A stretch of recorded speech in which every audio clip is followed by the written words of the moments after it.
రాజకీయాల్లో సుదీర్ఘ అనుభవం, వివాదరహిత నేతగా పేరున్న తెలంగాణ శాసన మండలి చైర్మన్ గుత్తా సుఖేందర్ రెడ్డి కీలక వ్యాఖ్యలు చేశారు. రాజకీయ నాయకులు వాడుతున్న భాషను తప్పుపడుతూ అధికార ప్రతిపక్షాలు ప్రజల ఈసడింపునకు గురి కావద్దని హితవు పలికారు. రాజ్యాంగ పదవులను గౌరవించాల్సిన బాధ్యత అందరిపైన ఉందని గుర్తు చేశారు. ఉచితాలు తగ్గించి ప్రజలకు పని కల్పించాలని ప్రభుత్వాలకు సూచించారు. నీళ్లు వస్తేనే తెలంగాణకు మేలు జరుగుతుందంటున్న శాసన మండలి చైర్మన్ గుత్తా సుఖేందర్ రెడ్డితో మా ప్రతినిధి వెంకట్రెడ్డి ఫేస్ టు ఫేస్. రాష్ట్ర శాసన మండలి చైర్మన్ గుత్తా సుఖేందర్ రెడ్డి గారు ప్రస్తుతం మనతో ఉన్నారు. వారితో మాట్లాడే ప్రయత్నం చేద్దాం. సార్ నమస్తే. సుదీర్ఘ రాజకీయ అనుభవం కలిగినటువంటి మీరు అన్ని రాష్ట్ర ప్రభుత్వాలతో అన్ని రాజకీయ పార్టీలతో పనిచేశారు. ప్రస్తుతం ఇప్పుడు రాష్ట్రంలో నెలకొన్నటువంటి పరిస్థితుల దృష్ట్యా మీ నోటి నుంచి ఒక మాట వచ్చింది, అవినీతి పెరిగిపోయిందని, అదేవిధంగా ఉచితాలు ఉండొద్దని. రాష్ట్రం గురించి చెప్పలేదు, దేశం గురించి చెప్పాను. అవినీతి అనేటువంటిది ఒక రాష్ట్రం గురించో ఒక దగ్గర గురించో కాదు, దేశం గురించి చెప్పాను. రాజకీయాల్లో డబ్బు యొక్క ప్రాధాన్యత తగ్గించాలంటే కేంద్ర ప్రభుత్వం కానీ, సుప్రీంకోర్టు కానీ, ఎన్నికల కమిషన్ కానీ ఖచ్చితంగా ఒక నిర్ణయాలు తీసుకొని అవినీతికి ఆస్కారం లేకుండా చట్టాలు తీసుకురావాల్సినటువంటి అవసరం.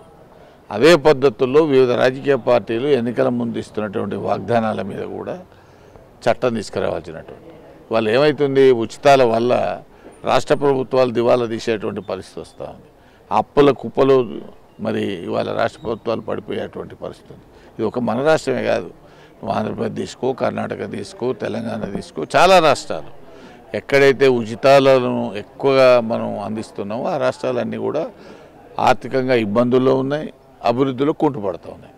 కేంద్ర ప్రభుత్వము మతపరమైన రిజర్వేషన్లు సాధ్యం కాదు, మేము వ్యతిరేకం అంటూ కూడా చెప్తోంది. తెలంగాణ రాష్ట్ర ప్రభుత్వం 42% బీసీలకు ఇస్తామని ఆర్డినెన్స్కు సిద్ధమవుతున్న తరుణం. ఎట్లా చూస్తారు ఈ రెండు అంశాలు? ఇది మతపరమైనటువంటిది కాదు కదా బీసీలది. బీసీలకు మతపరమైన దానికి ఏం సంబంధం లేదు. వినారా, ఇది కేవలం వెనుకబడ్డ తరగతులకు సంబంధించింది. దాంట్లో ముస్లిం వర్గాలలో మైనారిటీ వర్గాలు, ముస్లిం అనడానికి కూడా లేదు, మైనారిటీ వర్గాల్లో ఎవరైతే గతంలోనే బీసీఈ గ్రూప్లో చేర్చబడ్డారో వాళ్ళది ఆటోమేటిక్గా ఉంటుంది. చంద్రబాబుతో అంటగాగుతూ రేవంత్ రెడ్డి మొత్తం కూడా జలదోపిడికి సహకరిస్తున్నారు అంటున్నారు. మీరు చూస్తున్నారు 50 సంవత్సరాల నుంచి కూడా మీకు మొత్తం ప్రాజెక్టులకు సంబంధించిన పూర్తి సమాచారం ఉంది. అసలు బనకచర్ల కావచ్చు, అదేవిధంగా ఇటు కాళేశ్వరం ప్రాజెక్టు కావచ్చు, నాగార్జున సాగర్, ఇచ్చంపల్లి వాటర్ దోపిడీ నిజంగా తెలంగాణకు జరుగుతుందండి. నీటి వివాదాల కారణంగానే తెలంగాణ ఉద్యమం వచ్చింది. నీళ్లు, నియామకాలు ఇవన్నీ. కాబట్టి నీటి దోపిడీ విషయంలో గతంలో చాలా జరిగిన మాట వాస్తవం. కానీ ఇవాళ తెలంగాణ రాష్ట్ర ప్రభుత్వం వచ్చిన తర్వాత మన నీళ్ళను మనం తీసుకునేటువంటి ప్రక్రియ గతంలో కూడా జరిగింది, ఇప్పుడు కూడా అదే జరుగుతుంది. గతంలో కృష్ణా బేసిన్లో ఉన్నటువంటి పలు ప్రాజెక్టులను కనుక 10 సంవత్సరాల్లో పూర్తి చేస్తే ఇవాళ ఈ సమస్య వచ్చేది కాదు. గోదావరిలో మనకున్న ఇబ్బందులు, నీళ్ళ వాటా ఎక్కువ ఉంది. గోదావరి కింద ఉంటుంది, మనమేమో పైన ఉంటాం. ప్రతి నీటి చుక్కను లిఫ్ట్ చేయాల్సిందే. కృష్ణా బేసిన్లో అది కాదు. కాబట్టి వాళ్ళ సమస్యలు వస్తాయి. కాబట్టి మనం ఎప్పుడైనా సరే మనకు రావాల్సిన వాటాను రక్షించుకోవాల్సినటువంటి బాధ్యత మన మీద ఉంది. అందుకనే రాష్ట్రంలోని రాష్ట్ర ప్రభుత్వం కృష్ణా జలాల్లో మనకు వచ్చేటువంటి వాటా కొరకు ఫైట్ చేస్తూ ఉంది. గోదావరిలో మనకు వచ్చేటువంటి వాటా మన ప్రాజెక్టులను మీరు ఇచ్చంపల్లి నుంచి నారాయణసాగర్ నుంచి మీ ప్రాంతానికి తీసుకుపోమని చెప్తా ఉన్నాం. బనకచర్ల సరైనది కాదనేటువంటి విషయం కూడా చెప్తాం. ముఖ్యంగా చెప్పండి సార్, కాళేశ్వరం ప్రాజెక్టులో అవినీతి బయటపడిందని చెప్పి ఇంజనీర్ల ఇండ్లపై కూడా ఏసీబీ దాడులు జరుగుతూ ఉన్నాయి. దీన్ని అరికట్టాలంటే మీరు ఇంకా సుప్రీంకోర్టు కావచ్చు, కేంద్రం కావచ్చు, ఇతర కేంద్ర సంస్థలన్నిటికీ ఏమైనా లేఖలు రాసే అవకాశం? నేను రాయాల్సిన అవసరం నాకు లేదు.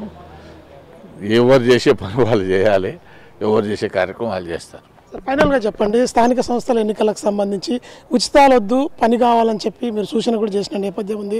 అది సాధ్యపడుతుందా తెలంగాణతో పాటు ఇతర రాష్ట్రాలు? అది కేంద్ర ప్రభుత్వం నిర్ణయం తీసుకోవాలా, ఎలక్షన్ కమిషన్ ఆఫ్ ఇండియా నిర్ణయం తీసుకోవాలా. దేశ భవిష్యత్తును దృష్టిలో పెట్టుకొని కొన్ని కీలక నిర్ణయాలు తప్పవు. Thank you sir. రాబోయే రోజుల్లో ఖచ్చితంగా స్థానిక సంస్థల ఎన్నికలకు సంబంధించి అవినీతి జరగకుండా ఉండాలంటే కేంద్ర సంస్థలు స్పందించాల్సిన అవసరం ఉంది. చట్ట పరిధిలో ఉన్నటువంటి అన్ని అంశాలను పరిశీలించి నిర్ణయాలు తీసుకోవాలని చెప్పి శాసనమండలి చైర్మన్ గుత్తా సుఖేందర్ రెడ్డి గారు చెప్తా ఉన్నారు. విజువల్ జర్నలిస్ట్ మధుతో వెంకటరెడ్డి, నల్గొండ.